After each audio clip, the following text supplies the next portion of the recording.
Guys कस्तो हुन्छ तपाईँ आई थिङ्क तपाईँहरू सन्चै हुन्छ होला। आज चाहिँ हामी आइरहेको छौँ पार्ट 2 मा हन्टेड हाउसको पार्ट 2 मा किन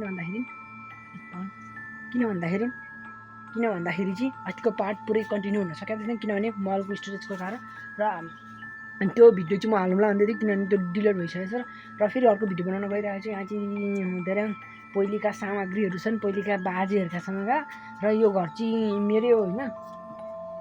यहाँ चाहिँ पहिले यहाँ तर्साउँथ्यो अरे अनि त्यहाँदेखि यो हन्टेड हाउसमा हामी चाहिँ हेर्न आएको छौँ बिहे क्रममा। यहाँ के सामग्रीहरू छ त भन्नु यो चाहिँ मेरो मोकेको हार हो।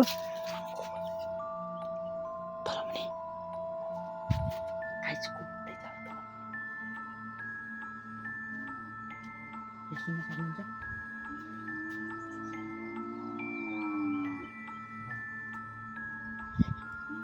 कता मुडा के को यो परको रक्सी बोतल के को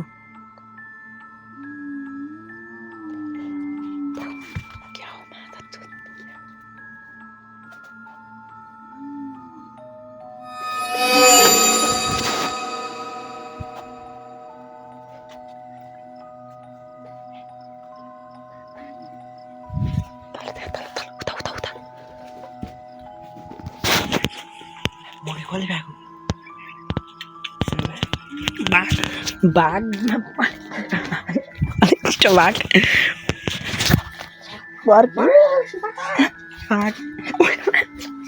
हमारे बाघ नहीं है बाघ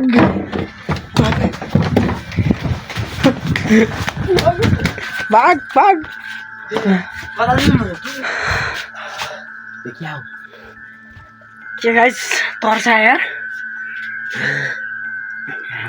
भागेर आएको साँच्चै अनि तर्सायो क्या गाइस माथिबाट ढाँटेको होइन। कस्तो थियो त आजको एक्सपिरियन्स? आइन्दा के बाद नहीं जाने का यहाँ हार्टबिट ढक गर्दैछ हार्टबिट तर्सायो क्या गाइस साँच्चै अनि त्यो भएर आज चाहिँ म माथिबाट जाँदिनँ कहिले पनि। बन्द गर आवाज आने कि भन्नु पर्छ के थियो भन्नु त्यही त कसले मकै हाने थिएन बब्बाल। तपाईँहरू पनि आउन सक्नुहुन्छ यो हन्टेड हाउसमा गोस्ट हाउस। कस्तो हात दुखिरहेको छ भ्लगिङमा। अब चाहिँ म कहिले पनि त्यस्तो जान्दिनँ गाइज। ल आजको लागि चाहिँ यति नै। ल च्यानलमा नयाँ हुन्छ भने सब्सक्राइब गरिदिनु होला, पुरानो हुन्छ भने लाइक गरिदिनु होला भन्दै आजको भिडियो अन्त्य हुन्छ। र नयाँ भिडियो यस्तै नयाँ भिडियोहरू हेर्न चाहनुहुन्छ भने यो गाउँले ब्लग्सलाई सब्सक्राइब गर्नुहोस् ल। र अबदेखि यो च्यानलमा हामी दुईजना भ्लगर के छ आउनेछौँ। ल यो भिडियो चाहिँ अलिक पछाडि हालिन्छ किनभने यो नयाँ भिडियो मैले बनाएको छु त्यो भिडियो हाल्छु। र आजको लागि यति नै भन्दै यो भिडियो यहीँ अन्त्य हुन्छ। ल हस्त नमस्कार धन्यवाद जय नेपाल।